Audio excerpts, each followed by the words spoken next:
Dieu a commencé à me parler il y a quelques années, que nous entrions dans un moment d'Isaïe 60. Que dit Ésaïe 60? Lève-toi et brille car ta lumière est venue, car la gloire du Seigneur s'est levée sur toi bien que de profondes ténèbres couvrent la terre et que les gens viennent. Il y a des ténèbres profondes qui couvrent la terre, de confusion entre les sexes, de guerre, des divisions politiques, des divisions raciales. Il y a des ténèbres profondes qui couvrent la terre. Mais le remède contre les ténèbres, Dieu a de bonnes nouvelles.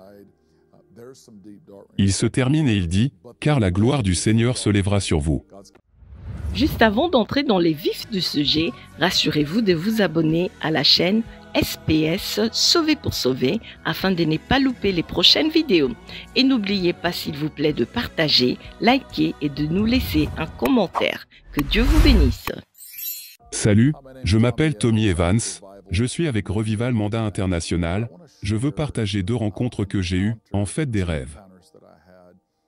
Sur la venue de la gloire de Dieu. Dieu a commencé à me parler il y a quelques années, que nous entrions dans un moment d'Isaïe 60. Que dit Ésaïe 60? Lève-toi et brille car ta lumière est venue, car la gloire du Seigneur s'est levée sur toi bien que de profondes ténèbres couvrent la terre et que les gens viennent. Il y a des ténèbres profondes qui couvrent la terre, de confusion entre les sexes, de guerre, des divisions politiques, des divisions raciales. Il y a des ténèbres profondes qui couvrent la terre. Mais le remède contre les ténèbres, Dieu a de bonnes nouvelles.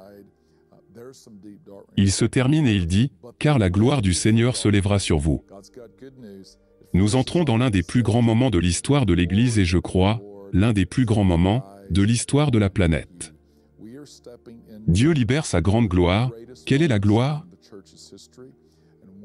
C'est la présence manifeste de Dieu venant sur son peuple où il se manifeste à travers son peuple, parmi son peuple, pour montrer au reste du monde qu'il est le Dieu de son peuple.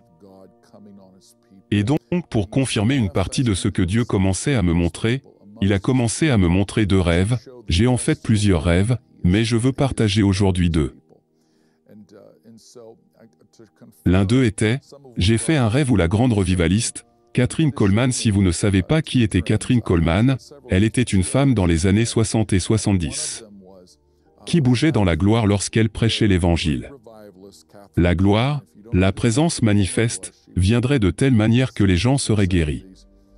Sans que personne ne leur impose les mains, ils seraient remplis de l'Esprit, ils seraient appréhendés par Dieu. Et puis elle était également connue pour l'Esprit Saint, que le simple fait de connaître l'ami intime du Saint-Esprit. Elle était donc connue pour la gloire, et elle était connue comme une amie intime du Saint-Esprit. Mais j'ai rêvé que Kathryn Kuhlman m'appelait au téléphone et elle commençait à me parler. Et dans le rêve, le Saint-Esprit commençait à me révéler. C'était un rêve d'appel. C'était un rêve d'appel, pour entrer dans ce genre d'onction. Pour porter la gloire et le connaître intimement. Et je crois que ce n'était pas seulement pour moi. Souvent, quand je rêve de moi. C'est en fait pour le corps de Christ, donc je crois que Dieu appelle les gens à adopter ce genre de style de vie. Vous savez, vous n'avez pas besoin d'être un quintuple ministre pour porter cette gloire. Vous n'avez pas besoin d'être un enseignant, évangéliste, apôtre ou un prophète, pour le porter. Ce sera un peuple qui portera cette grande gloire, au lieu d'être juste une Kathryn Kuhlman, ce sera plusieurs personnes portant ce genre de gloire. Portant ce genre de présence, et portant cette relation intime avec le personne du Saint-Esprit. Un autre rêve que j'aimerais partager avec vous, je crois encore une fois, continue de confirmer ce que Dieu me montrait. J'ai rêvé de ma femme et souvent, lorsque je rêve de ma femme, Dieu me parle à travers un langage prophétique et symbolisme. Et Dieu m'a montré que ma femme était en fait une représentante de l'Église, elle représentait l'Église ou l'épouse du Christ et j'observais donc ma femme dans ce rêve, et j'ai vu qu'elle avait cette énorme bague en or à son doigt de mariage. Et il y avait le mot hébreu Shabbat. Et c'était en hébreu mais dans le rêve, j'avais une compréhension de ce que cela signifiait réellement. Et donc je suis sorti du rêve et je voulais aller voir ce que ce mot hébreu signifiait réellement. Et bien sûr, il signifiait Kabo.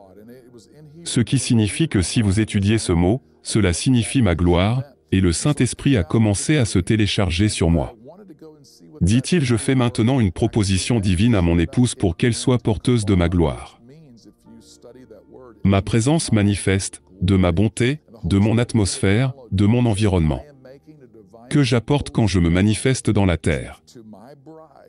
Et c'est ce que Dieu fait en ce moment. Alors, écoutez, je veux prier pour vous, parce que je crois qu'il y a beaucoup de gens qui regardent en ce moment et que vous brûlez réellement pour cela. Vous avez eu ce sentiment que Dieu libérait quelque chose de surnaturel et d'autres choses comme nous n'en avons jamais vu auparavant sur terre. Et vous en avez réellement faim, vous avez réellement faim de quelque chose. J'ai l'impression qu'il y a beaucoup de gens comme l'homme Cornélius dans Actes. Chapitre 10 où Cornélius priait pour quelque chose qu'il n'avait pas de contexte, car il priait pour plus de Dieu. Le mot dit qu'il a donné et il a prié. Et ces deux ingrédients clés ont provoqué une rencontre divine, où les anges se sont présentés et ont dit, « Maintenant à Joppé cherchez un homme du nom de Pierre. » Vous connaissez l'histoire. Il commence à prêcher l'évangile et l'Esprit de Dieu est tombé sur toute sa maison. Et je crois qu'il y a des gens comme Cornélius. Vous avez faim de quelque chose que vous n'avez pas de contexte. Car tu as faim de Dieu et Dieu t'a donné faim parce qu'il veut t'amener à la table du banquet, afin que tu puisses goûter la chose même qu'il est sur le point de déverser sur la terre. Écoutez, Dieu m'a dit, il a dit ceci, il dit que ce que j'ai fait dans Azusa Street était génial, ce que j'ai fait dans la Renaissance galloise, ce que j'ai fait dans les années 90 à Brownsville à Toronto, ce que j'ai fait en Argentine, ce que j'ai fait au Brésil dans les années 90. Dieu dit que, je suis sur le point de recommencer, tout comme j'ai déménagé dans les années 90. Je suis sur le point de bouger à nouveau, mais ce que m'apprête à faire éclipsera de loin tous les mouvements de Dieu qui ont jamais frappé la planète. Et ce ne sera pas une personne, deux personnes j'élèverai, mais j'élèverai une génération. J'élève les jeunes, s'ils veulent porter ma gloire, j'élève l'âge moyen, s'ils veulent porter ma gloire. Je lèverai les plus âgés, les plus sages de notre génération, s'ils sont prêts à porter à nouveau ma gloire, c'est une proposition divine. Et ce n'est pas seulement pour une ou deux personnes. C'est pour une génération. Alors écoutez, je prie maintenant au nom de Jésus, ceci, je viens de libérer ceci publié. Tendez simplement la main. Si vous regardez en ligne en ce moment, vous pouvez recevoir dès maintenant ce que Dieu est sur le point de faire. Je déclare que tout comme Samuel le prophète a oint David, cela a amené David à entrer dans un processus pour une saison dans laquelle il était sur le point d'entrer. Je déclare que l'onction du Saint-Esprit vient sur vous maintenant. Il oint votre tête avec de l'huile, il vous consacre, il vous consacre. Il vous distingue pour être porteur de la gloire, porteur de l'atmosphère de présence, porteur ou à l'intérieur. Où vous porterez la présence de telle manière qu'elle infecte l'environnement, l'atmosphère de votre maison, de vos enfants, de votre lieu de travail. Que vous soyez médecin, que vous soyez un homme d'affaires, peut-être que vous êtes enseignant, quoi que ce soit, peut-être vous êtes chez Target ou vous êtes chez Walmart et vous faites du shopping, et vous êtes dans l'allée 3 et tout d'un coup, les gens qui entrent dans votre atmosphère sont guéris ou ils obtiennent une condamnation, ils obtiennent une épiphanie de Dieu. Quoi que cela puisse ressembler. Je prophétise que vous allez le porter au nom puissant de Jésus.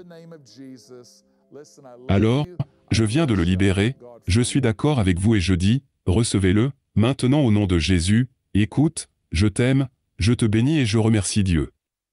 Pour toi. Amen.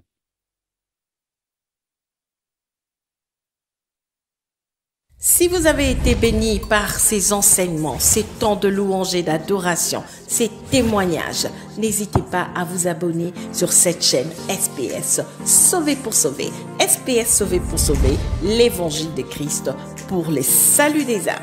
Ici, nous témoignons de Jésus. Que Dieu vous bénisse.